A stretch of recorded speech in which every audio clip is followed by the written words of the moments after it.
সাজিদ, আমি এটা কি শুনলাম? তুমি নাকি আমার বাবা মাকে এই বাড়িতে আসতে না করছো? কেন না করছো এই বাড়িতে আসতে? তারা এই বাড়ি আসলে কি সমস্যা? আমি তো এটাই বুঝলাম না। হ্যাঁ, আমি তোমার বাবা মাকে আমার বাসায় আসতে না করেছি, কারণ তারা আমাকে ফোন দিয়ে বলছিল তারা নাকি আমার বাসায় সারা জীবনের জন্য থাকতে চায়। আর শুধু এইটাই না, তারা আমাকে ফোন দিয়ে বিভিন্ন উল্টাপাল্টা কথাও বলছিল। হ্যাঁ, আমাদের সাথে সারা জীবনের জন্য থাকতে চায়, এখানে না বলার কি আছে? আর তাছাড়া মেয়ে বিয়ে দিছে বলে তো আমি পর হয়ে যাইনি, তাই না? আমার তো একটা দায়িত্ব কর্তব্য আছে সাজিদ। তোমার বাবা আর মা আমাকে ফোন দিয়ে কি উল্টাপাল্টা কথা বলছিল জানতে চাও? তাহলে শোনো। শোনো মা, শোনো বাবা, রোজ রোজ এত কৈফিয়ত দিতে না আমার ভালো লাগে না। তোমরা ভুলে যেও না যে আমরা বড় হয়েছি। তাছাড়া আমার স্ত্রী ইনকাম করে, আমি ইনকাম করি, আমাদের কাজের জন্য বাইরে বাইরে থাকতে হয়। আমরা যখন ইচ্ছা তখন বাইরে যাব, যখন ইচ্ছা তখন বাসায় আসবো। আমরা তো সেই কৈফিয়ত তোমাকে দিব না যে আমরা কেন আসছি না, কেন দেরি করে আসছি। এত কৈফিয়ত তো তোমাদের কাছে দিতে পারবো না। তোমরা ভুলে যেও না যে আমাদের টাকা এই সংসারটা চলে। বাবা তুই এসব কি বলছিস? তুই আমাদের সন্তান, আর সন্তান কখনো বাবা মায়ের কাছে বড় হয় না। আমরা কি তো শাসন করতে পারি না? তোমাদের এত শাসন আমার ভালো লাগছে না। এত শাসন কেন করবে? আমরা কি এখনো ছোট আছি নাকি? আমরা যথেষ্ট পরিমাণে বড় হয়েছি, ম্যাচিউরড। তোমাদের এত শাসন যদি করা হয়, এই বাড়ি থেকে চলে যাও। তোমাদের এইসব শাসন আমরা নিতে পারছি না। তোমরা বৃদ্ধাশ্রমে চলে যাও, তোমাদেরকে আমি বৃদ্ধাশ্রমে রেখে আসবো। কি বলিস বাবা? আমরা বৃদ্ধাশ্রমে চলে যাব? এই দিন দেখার জন্য কি তোকে আমরা জন্ম দিয়েছিলাম? এত কষ্ট করে লালন পালন করে বড় করছিলাম? এটা তুই কেমন কথা বললি বাবা? এই দিন দেখার জন্য তোকে গর্ভধারণ করছি, সেই ছোটবেলার থেকে লালন পালন করছি, লেখাপড়া শিখাইছি। আমরা নিজেরা কষ্ট করছি, কিন্তু তোকে তো কষ্ট দেই নাই। আমরা ভেবেছিলাম আমাদের শেষ বয়সে তুই আমাদেরকে দেখাশোনা করবি, সেটা না করে তুই এখন বলছিস আমাদেরকে বৃদ্ধাশ্রমে চলে যেতে। তোর বোনটাকে তো আমরা বিয়ে দিয়ে দিয়েছি, তুই তো আমাদের শেষ ভরসা, তুই আমাদেরকে চলে যেতে বলছিস বৃদ্ধাশ্রমে? হ্যাঁ মা, তোমরা ইদানিং যা শুরু করেছো না, তোমাদের এসব ব্যবহার আমি যা সহ্য করতে পারছি না। ডিসি তো আমাকে বলেই দিয়েছে, তোমাদের কারণে আমাদের প্রাইভেসি নষ্ট হচ্ছে। তোমরা আমাদের পার্সোনাল লাইফে ইন্টারফেয়ার করছো। দৃষ্টি বলেছে তোমরা যদি এই বাড়িতে থাকো আর আমাদেরকে এইভাবে শাসন করো, তাহলে ও নাকি আমার সাথে সংসার করবে না, এই বাড়ি ছেড়ে চলে যাবে। তোমাদের জন্য তো আমি আমার সংসার অশান্তি করতে পারবো না, তাই আমি সিদ্ধান্ত নিয়েছি আমাদের সংসারে আমরা দুজন থাকবো। এই সংসারে তোমাদের আর কোনো জায়গা নেই। তোমরা দুজন আমাদের সংসার থেকে চলে যাও। বৃষ্টি চলো। থাক শ্রাবণের মা, মন খারাপ করো না। আমাদের নিজের ছেলে আমাদেরকে বাড়ি থেকে বের করে দিল, যে ছেলেকে এত কষ্ট করে লালন পালন করলাম। আমাদের মেয়ের জামাই আছে না, নিশ্চয়ই আমাদেরকে ফেলে দেবে না। তুমি এক কাজ করো, সাজিদের সাথে কথা বলো। হ্যাঁ, তখন দাদা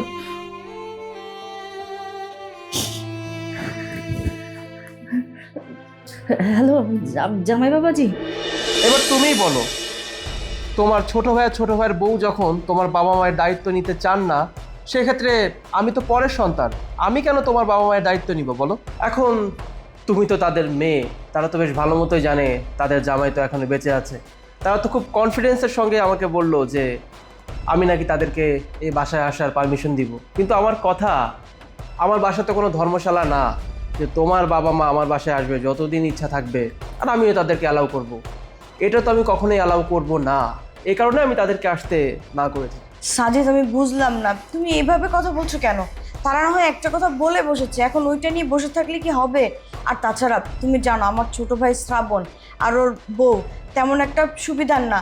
এই বয়সে আমার বাবা মাকে বলতেছে তাদের নাকি বৃদ্ধাশ্রমে রেখে আসবে, যেই বয়সে তাদের মানে হাসি খুশিভাবে ফ্যামিলির সাথে থাকার কথা, আর সেই বয়সে তাদেরকে তারা বৃদ্ধাশ্রমে রেখে আসবে। এটা মেয়ে হয়ে আমি মেনে নিতে পারছি না। আমার বাবা মা এখানে আসবে, তাদের যতদিন ইচ্ছা আমার এখানে থাকবে, যা মন চায় তাই করবে। তুমি আর একটি কথাও বলতে পারবে না। তারা আসবে এবং তাদের যতদিন মন চায় আমার সাথে থাকবে। আমি তাদের মেয়ে, আমার একটা দায়িত্ব কর্তব্য আছে, তাই না? কি আশ্চর্য ব্যাপার, যেখানে তোমার আপন ছোট ভাই আর ছোট ভাইয়ের বউ তার বাবা মার দায়িত্ব নিতে অস্বীকার করছে, সেখানে আমি তাদের জামাই, আমি তো পরের ছেলে। আমি পরের ছেলে হয়ে তোমার বাবা মায়ের দায়িত্ব কেন নিব, তাও আবার সারা জীবনের জন্য? আমার বাসায় আমি আর তুমি থাকবো, সেখানে তারা আমার বাসায় কেন থাকবে? আমার তো আর লাখ লাখ টাকা নেই যে তাদেরকে সারা জীবন বসিয়ে বসিয়ে খাওয়াবো, তাই না? সাজিদ, এটা তুমি কেমন কথা বললে? তোমার এই ব্যবহারে বাবা মা কতটা কষ্ট পেয়েছে সেটা কি তুমি জানো? আমার মা আমার কাছে ফোন করে কি পরিমাণ কান্নাকাটি করছে সেটা একমাত্র আমি জানি, আমি উপলব্ধি করতে পারছি। আমি তো মেয়ে, আমার তো খারাপ লাগবেই। আচ্ছা, আজকে যদি আমি ছেলে হতাম তাহলে কি আমি আমার বাবা মাকে রাখতাম না, ভরণ পোষণ দিতাম না? এখন আমি মেয়ে, আমাকে বিয়ে দিয়ে দিছে, তাই বলে কি এখানে তারা আসতে পারবে না? আর শোনো সাজিদ, তারা কিন্তু তোমাকে জামের চোখে দেখে না, ছেলের মতো দেখে। তুমি তাদের মনে কষ্ট দিয়ে অনেক বড় অন্যায় করেছো।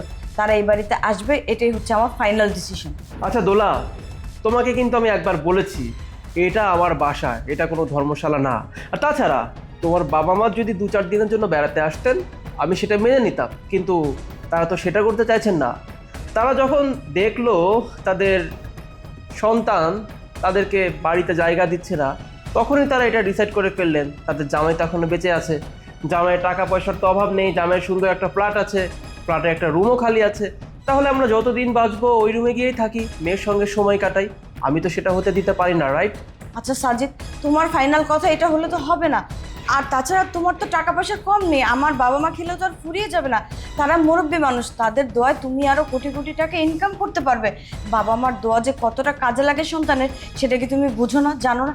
আর এই বাসায় তোমার যতটা অধিকার আছে ঠিক ততটা অধিকার কিন্তু আমারও আছে। মেয়ে হিসাবে আমি তাদের দুঃসময় তাদের পাশে থাকবো না, এটা তো হতে পারে না, তাই না?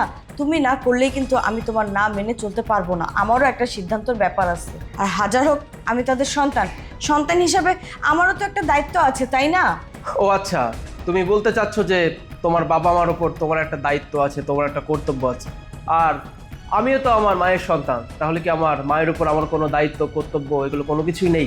আমি বুঝলাম না সাজিদ, এখানে তোমার মার কথা কোত্থেকে আসলো?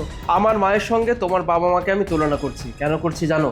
কারণ তুমি তো কিছুদিন আগে বলেছিলে এই বাসায় নাকি কোনো মুরব্বি আসতে পারবে না, এই বাসায় যদি কোনো মুরব্বি এসে থাকে তাহলে তোমার প্রাইভেসি হ্যাম্পার হয়, তুমি আমার সঙ্গে টাইম স্পেন্ড করতে পারো না, যা ইচ্ছে তাই করতে পারো না, রাত বেরাতে ঘুরতে যেতে পারো না, অনেক সমস্যার সম্মুখীন তোমাকে হতে হয়।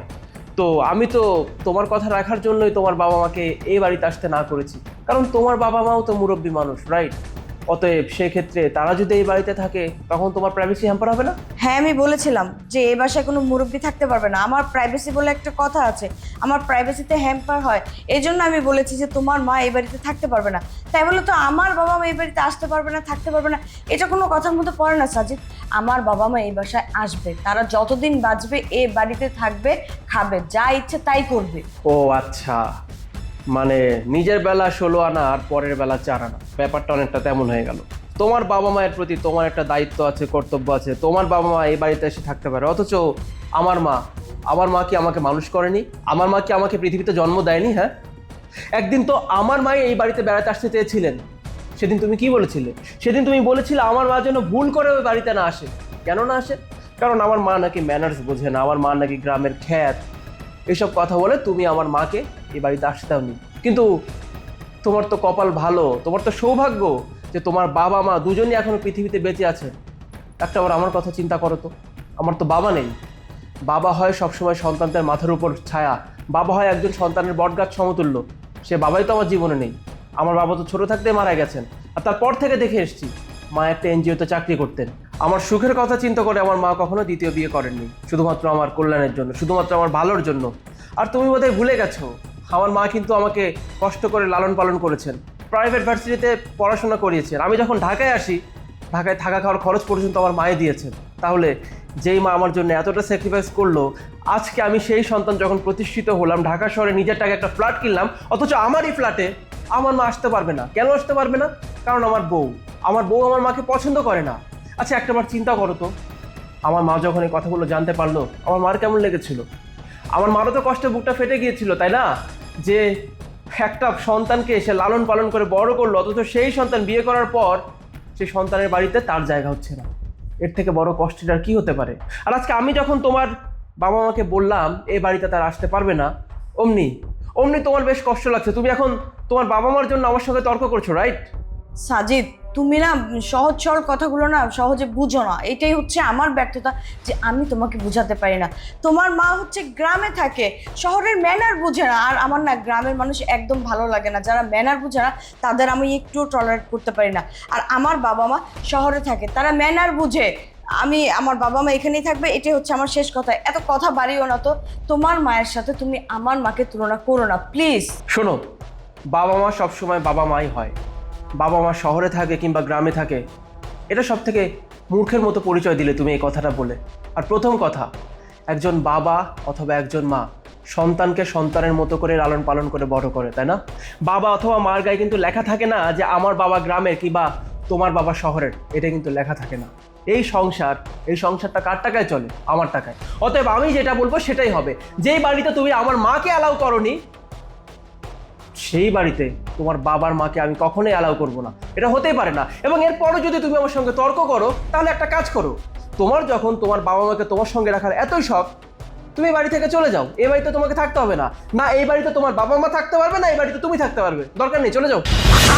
আমি চলে যাব মানে? তুমি কি বলতেছো? আমার বাসা থেকে আমাকে চলে যেতে বলতেছো? হ্যাঁ, তোমাকে আমি বাড়ি থেকে চলে যেতে বলেছি। এর মানে কি বোঝো? আমি তোমার সঙ্গে সংসার করব না। দ্যাট মিন্স আমি তোমাকে ডিভোর্স দিব। কারণ শুধুমাত্র তোমার জন্য, তোমার এই নোংরা মেন্টালিটির জন্য আমার মা এই বৃদ্ধ বয়সেও গ্রামে পড়ে আছেন, একা একা থাকেন। কি খান না খান আমি তার কোনো খোঁজ খবর নিতে পারি না। হয়তো আমি মাস শেষে তার অ্যাকাউন্টে ঠিকই টাকা পাঠাই, কিন্তু শুধু মার অ্যাকাউন্টে টাকা পাঠালেই তো সন্তান হিসেবে মায়ের প্রতি আমার দায়িত্ব পালন করা হয়ে যায় না, তাই না? যেখানে এই বয়সে আমার মায়ের সমস্ত দায়িত্ব আমার কাঁধে তুলে নেওয়ার কথা, আমার মাকে দেখভাল করার কথা আমার, সেই মাকে আমি তোমার জন্য আমার বাড়িতে আনতে পারি না। অতএব যেই বাড়িতে আমার মা থাকতে পারবে না, সেই বাড়িতে তুমিও থাকতে পারবে না। এ কারণেই বলছি তুমি চলে যাও, তোমাকে আমার সঙ্গে সংসার করার কোনো দরকার নেই। সাজিদ, আমার চোখে না একটা কাঠের চশমা পড়েছিল, তুমি আজকে আমার সেই চশমাটা খুলে ছুঁড়ে ফেলে দিয়েছো। আজকে যখন আমি আমার বাবা মাকে আসতে না করেছি, তুমি জানো আমার বুকের ভেতরটা না কেমন করেছে একমাত্র আমি আর আমার আল্লাহ জানে। আর ঠিক এমনটা তো তোমারও লেগেছে যখন তোমার মাকে আমি আসতে না করেছি। আমি আজকে উপলব্ধি করতে পারছি যে আমি কত বড় ভুল করেছি, কত বড় অন্যায় করেছি আমি আমার শাশুড়ি মায়ের সাথে, যেটা করা আমার একদম উচিত হয়নি। সাজিদ, আমাকে তুমি ক্ষমা করে দাও। আমি আমার ভুলটা বুঝতে পেরেছি। আমি আজকেই আমার শাশুড়ি মাকে আসতে বলবো। আর তুমি এমনটা আমাকে ভুল বুঝো না সাজিদ। যাক, অবশেষে তুমি তোমার নিজের ভুলটা বুঝতে পেরেছো। একটা কথা বলি দোলা, বাবা মা যখন বৃদ্ধ হয়ে যায় তখন তারা হয়ে যায় ছোট্ট শিশু সমতুল্য। একটা ছোট্ট শিশুকে যেভাবে আদব কায়দা শেখাতে হয়, যেভাবে হাতে ধরে খাবার খাইয়ে দিতে হয়, যেভাবে চলাফেরা করাতে হয়, মানুষ যখন বৃদ্ধ হয়ে যায় না, তখন মানুষের বুদ্ধিমত্তাও একটা শিশুর মতো হয়ে যায়। আর সেই বৃদ্ধ বয়সে বাবা মার সব থেকে সেফ জোন কোনটা জানো? তার সন্তান, তার সন্তানের আশ্রয়। অথচ আমরা অনেক সন্তানরা এমনও আছি যারা বিয়ের পর বউয়ের কথা চিন্তা করে, বউয়ের কথা শুনে আমাদের বৃদ্ধ বাবা মাকে টেক কেয়ার করি না, বৃদ্ধ বাবা মাকে গ্রামে ফেলে রেখে একটা বড় এই জিনিসটা চিন্তা করি না যে আমাদের বাবা আমাদের মা ঠিক মতো খাচ্ছে কিনা, ঠিক মতো চলতে পারছে কিনা। আমরা সবসময় ভাবি যে সময় মতো টাকা পাঠালেই বোধ হয় সব দায়িত্ব কর্তব্যবোধ পালন করা হয়ে যায়। কিন্তু না, বৃদ্ধ বয়সে না বাবা মারা টাকা চায় না, বৃদ্ধ বয়সে বাবা মারা চায় সন্তানদের সঙ্গ। এই সঙ্গটাই তাদের কাছে কোটি টাকা মূল্যের সমান।